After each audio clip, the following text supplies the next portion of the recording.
Welcome to the Respect Podcast. I'm your host, Mike Domish from MikeSpeaks.com, where we help organizations of all sizes, educational institutions, and the U.S. military create a culture of respect. And respect is exactly what we discuss on this show, so let's get started. This week's guest is a speaker and trainer on the topic of courageous conversations. She's also a motivational rapper, using the game of rap to help people in the workplace build confidence and release frustration that enables them to have more tough talks. Our guest today is Janet Tarras. Is that correct pronunciation, Janet? Yes, Tarras is fine. Awesome. So thank you so much for joining us. We're going to dive right into this because you do some unique approach and you use rapping. So can you talk about how you use rapping to help people have difficult conversations, courageous conversations? Well, thanks for that. I think that one of the best ways to build confidence is through music. I always felt that. And I think that music does tend to allow us to lose a bit more of our inhibitions. But why I started doing it is because I was teaching this course called Courageous Conversation, and it's all about having difficult conversations. And I realized the more that I was doing it and the more people I was training and the more tips I was giving, it wasn't actually making much of a difference when it came down to the crunch and they actually had to have the conversation. And what was missing was almost like this catalyst, something that they could have a tool, something that could actually inspire them to go ahead and have that conversation. And that's what I was looking for. And as I was looking for it, I was in a situation where I needed to have that confidence as well. And my daughter was studying her music and she started to look at the area of rap.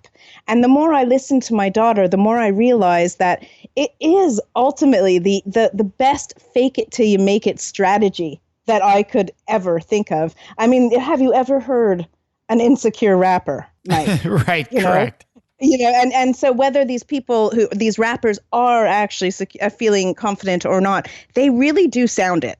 So I started to test this out and I started to see if it would work. And all of the clients that I was actually giving talks to, I would say, okay, well, it's now time to build a bit of that will, that desire to have the conversation. Let's give this a go. And it started to work. And the more people that tried it, the more people liked it and the more people actually gained their confidence to have the conversation. Obviously, I would never say everybody. It's not something that everybody's going to love. If you hate rap music, then, you will not try it. But for most people, they'll give anything a go if it means they're actually going to have the more confidence to have those really difficult conversations. And so how do you do it? What's the form or the strategy? Well, this is the secret. It is based on psychology and a little bit of neuroscience, but it's very simple also. And I've developed this along with some rappers, some actually quite well-known UK rappers, all women, oddly. A lot of the people that I speak to have very widespread women's networks. And what was happening is I reached out to women in particular because, and I think you'll like this being the center of respect, I found that rap music, as awesome as it is, also has a very bad reputation with regard to misogyny.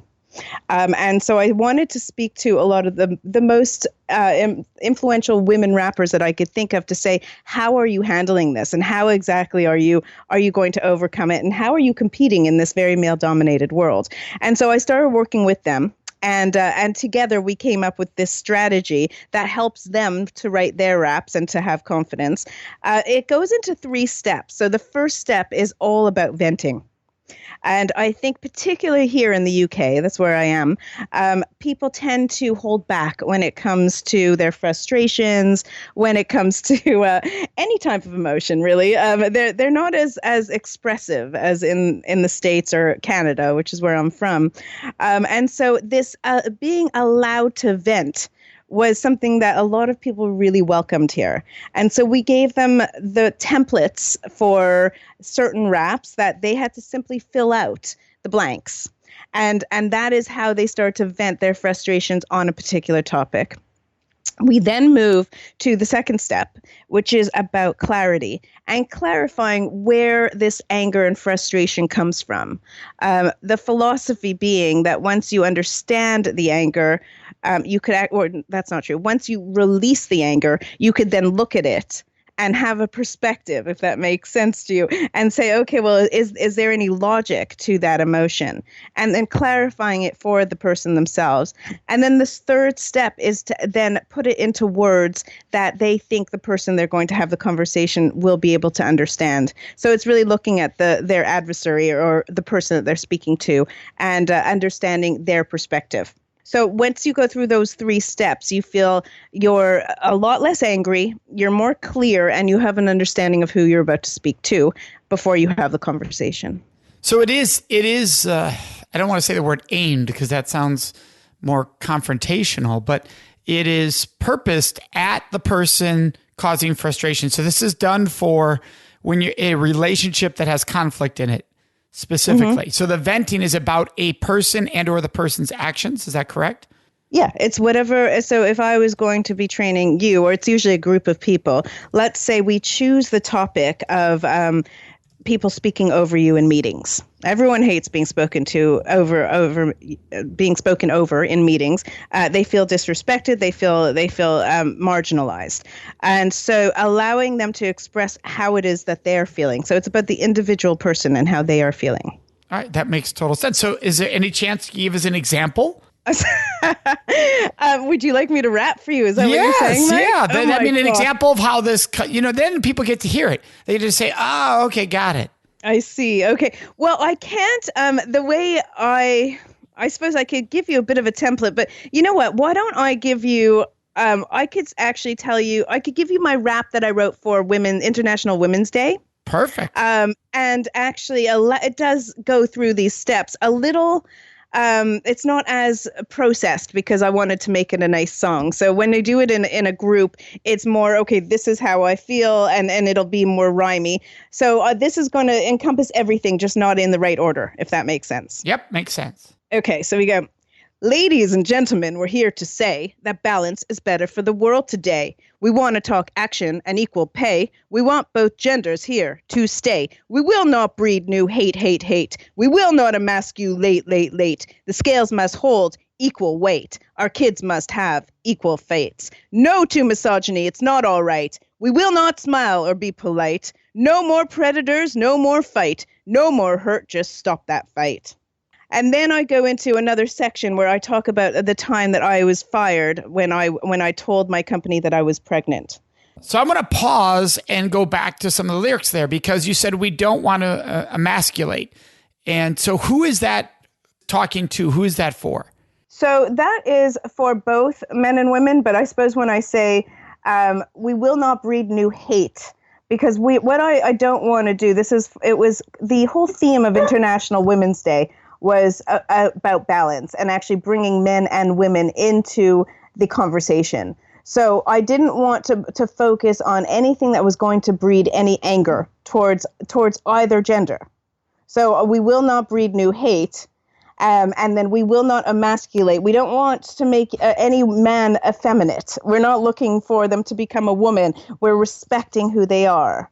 The scales must hold equal weight. Our kids must have equal fates. It's not about becoming more a woman leader leading like a man or a man leader leading like a woman. I think we just need to actually have the right balance in order to have the right equality. All right, so let's pause there. So if somebody was using this in the workplace, you had said this is a way to help them have courageous conversations.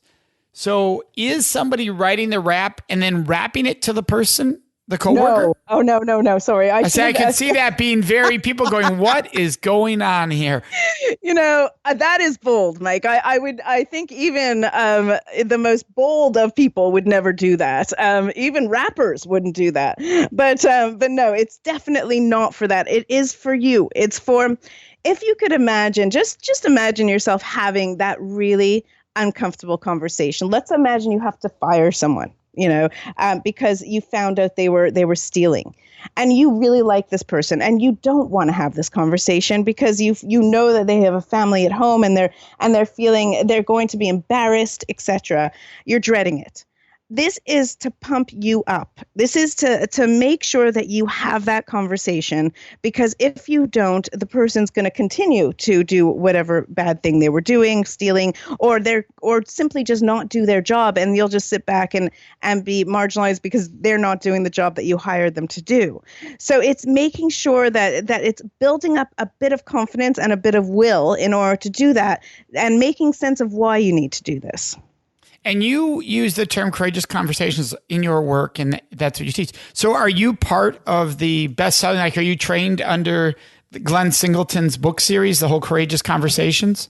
No, not at all. Not at all. I ultimately came up with everything that I do based on 25 years in the beauty industry, which is where I was brought up and came from, having to have an enormous amount of difficult conversations with a lot of difficult people, and was very well known for overcoming and dealing with these situations very well. And people started to ask me what I did right and what I was doing. And so I started to share that. Since then, I obviously have done lots of training, but not that particular training. I have done lots in the neuroscientific world. I've done a lot of independent trainers, CIPD. I don't know if you guys have that there. But I also am about to do my master's in organizational development, organizational psychology, or you call it business psychology in the States. So all of this, it's all a work in progress, but all of what I teach is very much based on my own experience. Okay, very cool. Because I know here, Courageous Conversations is a big brand. In fact, it's trademarked because because of that whole book series. I didn't know that. Yes, yeah. So I thought you were conducting their trainings because that word is owned by them here. That phrase is owned by them. You know what? It's funny you mentioned that, because when I did trademark it here in the UK, it did say that there was somebody, it had lapsed. It no longer was relevant. They must have been in the UK once and then no longer. So I saw that Courageous Conversation was there, but it wasn't owned by anyone. Yeah. No, that's I was just intrigued by that. So that's interesting. That's very interesting. Yeah. I'll look that up and perhaps actually look at it. Yeah, very cool. And so, we're all about respect here. And you've had some experiences yourself that taught you a lot of lessons.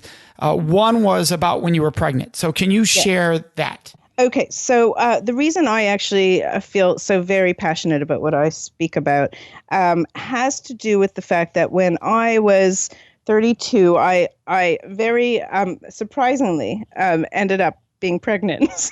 No, I say surprisingly because I really wasn't expecting it. I had taken all precautions one must take, but somehow it didn't work.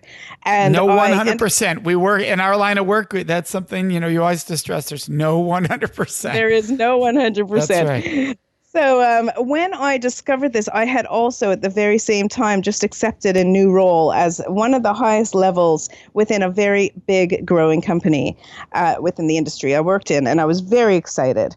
And I signed the contract and I was all ready to go. And I actually went on a trip. I went on a holiday, and it was while I was away that I found out that I was pregnant. I won't go in the details, but it's another time. I'll tell you all about that. It was quite funny. When I got back to the UK, when I found out I was definitely pregnant, I thought, well, what do I do? Do I tell this employer that I'm so excited about that I'm pregnant?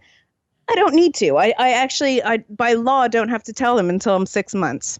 But I said, I'm going to do that. I'm going to tell them because ultimately I want to pause it just so our listeners understand. So in Canada, you must tell the employer by the 6 month mark? No, in the UK. I'm in the UK. You mentioned Canada earlier too. Okay, so I apologize. Yes. Okay. No worries. So in the UK, you have till 6 months. You do not have to tell your employer until you're 6 months pregnant.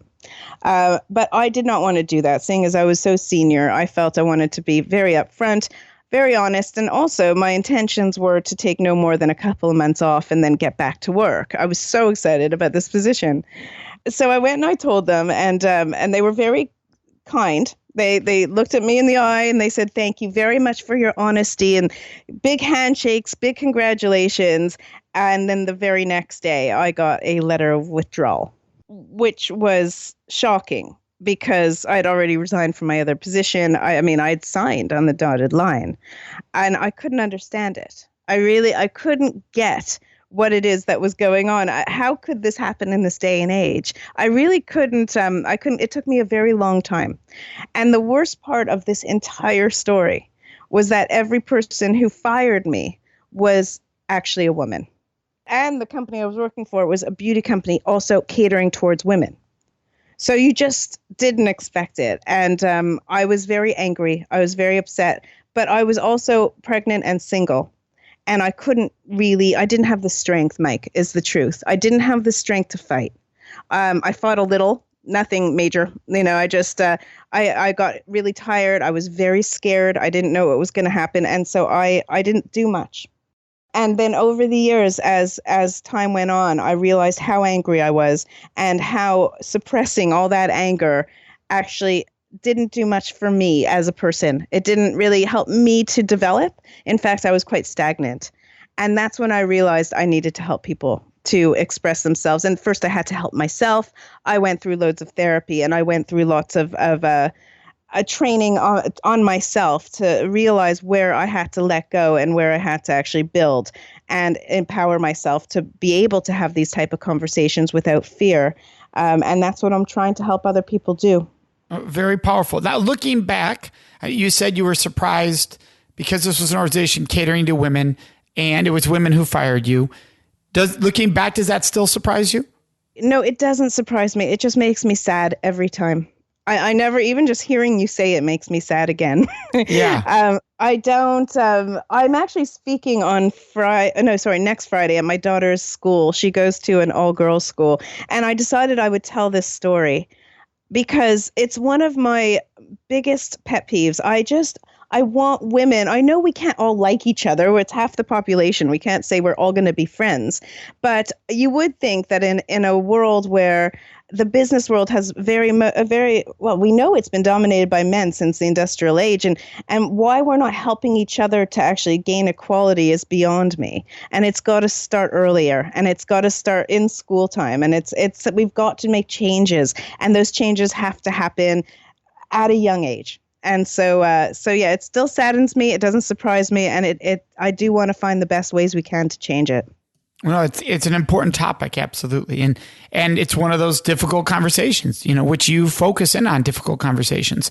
So what are skills people should have when trying to have a difficult conversation? What are steps they can take?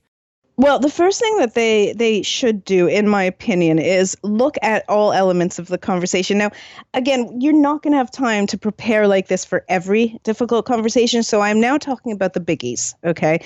The biggies like you want to ask for a promotion or something like you have to tell somebody they're not doing well in their work.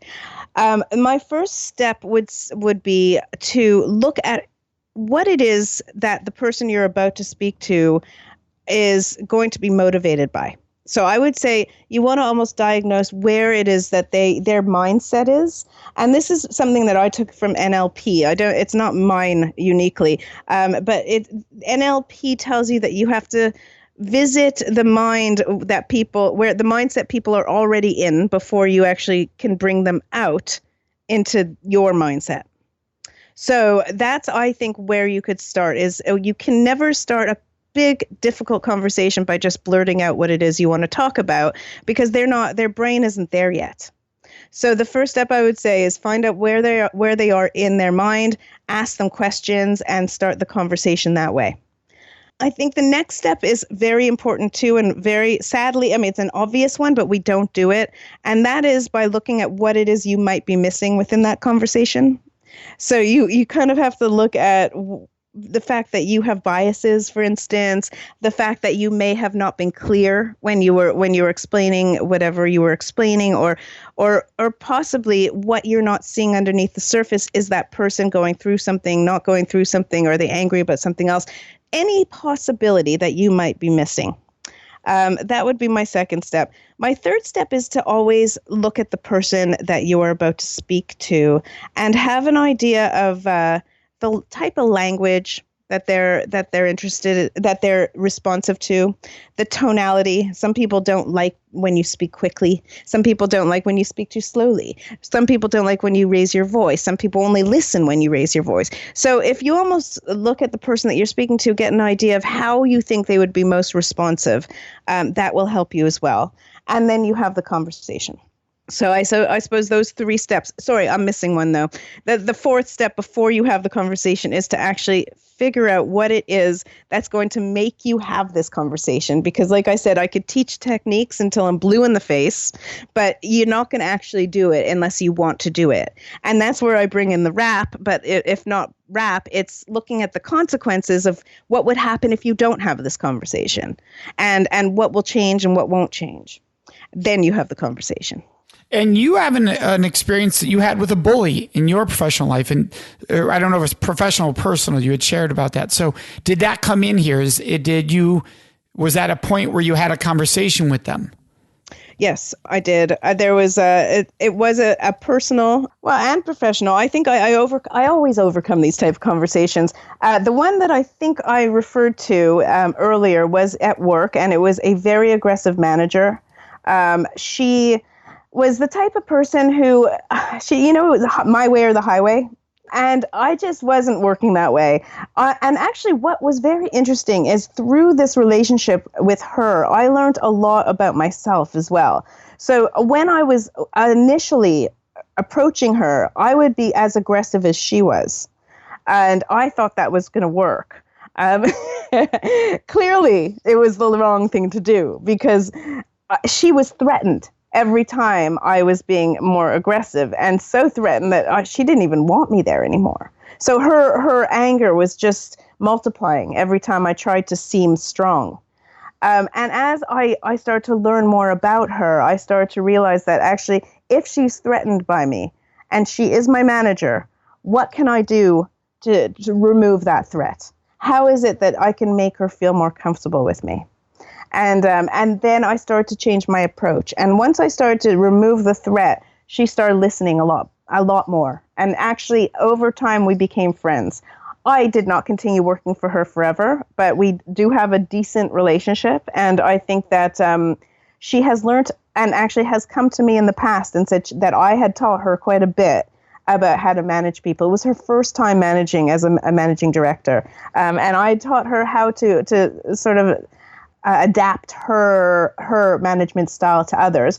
But then I had to learn how to adapt my style to the people who are managing me. So I don't think it's a one-way street, that's for sure. And I think that you're never going to be able to change somebody else's behavior. Hopefully you do, but you'll never completely do that. But you do have control over your behavior. And until you've exhausted all possibilities of how to fix a situation by changing your approach, you don't have to change yourself. You change your approach, you change the words, you change the scenario, the tonality. Then, and if they're still not listening, then obviously you have to call it at that point. But until then, I really think we give up too easily. And that actually is in a personal way as well. I think we don't often try everything we can to save a relationship.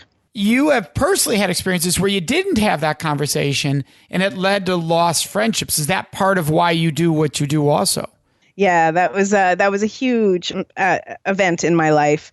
I had just moved to the UK. I had very, very few friends when I moved here.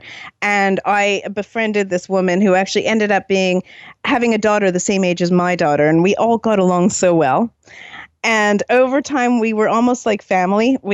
She was the closest thing I had to family. And until one day when she just simply stopped replying to my emails. And I couldn't figure out why. And I did email her. That's what we do, isn't it? When we're uncomfortable, we don't pick up the phone. We email and say, so what's happening? What's up? And without any surprise, she didn't email me back. And so months went by, literally months went by until finally about 6 months later, she did call and told me that she felt that we were visiting too often. I didn't mention that she didn't live within London itself. We had to actually take the train to see her. Very often we would sleep over. And that felt a little bit too invasive for her, which is understandable. I totally understood. On the other hand, 6 months later, I was already so angry with the woman that when she called me, I started yelling and screaming, which led her to start yelling and screaming. And then stuff was said and we lost the friendship for a really long time, 6 years. It was 6 years ago. And 6 years later, as I was speaking about this particular story at an event that I was at in May, I thought, you know what, I'm going to give her a call. And I wonder if she has learned as much as I have over the last 6 years, and if she would want to actually repair this relationship. Is it possible we could have a new ending?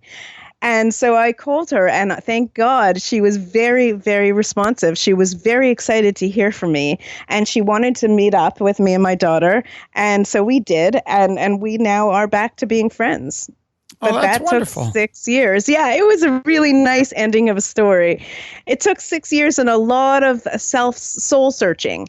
I used to use the story as a precautionary tale, saying, if you don't speak up early, you'll lose what could be a very valuable relationship. I now tell it as a happy ending story. It's a story where even after 6 years, it could be repaired. It's going to take time to be the same friendship as it was, but it has been, the first step has been taken. Well, that's very cool. Thank you for sharing that. I want to make sure that everybody can find you so they're able to learn from you. And the website you have is speakingrights.com. Speakingrights.com.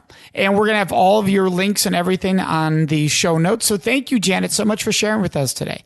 It's my absolute pleasure, Mike. It was a pleasure. I didn't get to speak to you much, but I do hope I helped with some insights for difficult conversations. Absolutely. And for our listeners, you know what's next. That is Question of the Week. Before I answer this week's question of the week, I'd love to ask you a question. Would you please subscribe to this podcast, the Respect Podcast with Mike Domish? By subscribing, you can make a huge impact. Now, you might be wondering, Mike, how does my subscribing to your podcast make a huge impact? Well, here's how. For every person that subscribes, it raises the rankings of the show in the search engines. So for people who care about respect like yourself, when they're doing a search for podcast, they're more likely to find the show, thus providing an awesome opportunity for us to spread more respect around this world. And all you do is hit subscribe under your podcast. Plus, the second benefit is by subscribing, you automatically get every episode right into your phone or whatever device you are listening to the podcast on. It happens automatically. So subscribing also makes your life easier.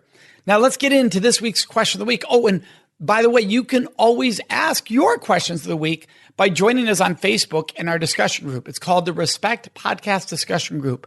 Go there on Facebook and ask whatever questions you would like me to answer and or address in this segment of the show. And then listen to each episode to find out when your question is included. This week's question is, Mike, for a person that has never been sexually intimate with someone, how do you approach your first kiss, the first time you have sex, the first time you engage in a sexual act? This is a great question. And the good news is that the answer is consistent no matter what choice you're making for the first time. Share your thoughts with your partner, right? And let people know that. Set a foundation. So if you've never kissed someone, there's nothing wrong. In fact, it can be very empowering to tell a partner, I haven't kissed someone. And when I do, I want to know that it's the right person in the right moment. And I want to make sure they give me a choice. And likewise, if I make the choice that I want to kiss someone, I'm going to give them a choice. I'm going to ask them, would you ask me before you would ever kiss me to honor myself and my boundaries and my wants? Would you be cool with that?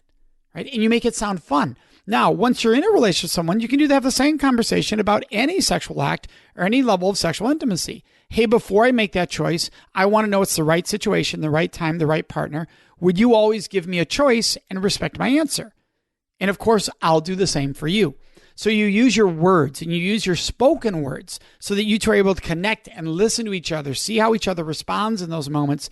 And it's everybody honoring the other person's boundaries and their own boundaries throughout that process. Do you know what I would love? I would love to hear your answer to this week's question of the week. So would you please answer what your answer would have been if you were asked that question today on the show? All you do is go to our Facebook page. We have a special group where we have these discussions called the Respect Podcast Discussion Group. So the Respect Podcast Discussion Group, and share with us what would your answer have been to this week's question of the week. And if take a moment, post us a new question for future episodes. What question would you like to hear me answer on an upcoming episode? That's all done on Facebook in our special group, which is the Respect Podcast Discussion Group. Can't wait to see you there. Thank you for joining us in this episode of the Respect Podcast, exploring work, love, and life. And this episode, like every episode, is brought to you by our organization, the Center for Respect, which you can find at centerforrespect.com. And of course, you can find me, your host, Mike Domish, at mikespeaks.com. Thank you so much for joining us.